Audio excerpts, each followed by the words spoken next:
দেখেন আমাদের এলাকায় দিনে দুপুরে গরু চুরি করতেছে এরা এলাকার মধ্যে বড় নেতা, গরু চুরি করতে দ্বিধাবোধ করতেছে না।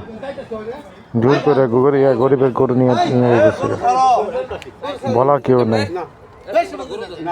বিএনপির বড় বড় নেতা এগুলো কিছু বলতে পারে না, শুনতে পারে না। সবাই ভিডিওটি দেখে শেয়ার করে দেবেন,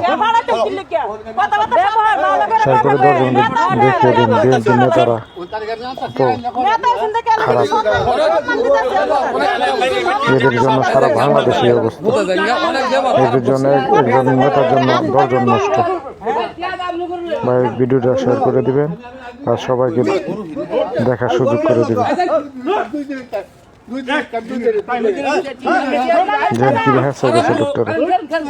অসহায় তাদের যে তাদের যে সিচুয়েশন দেখলে তো সবারই রাগ, সবাই শেয়ার করে দিন।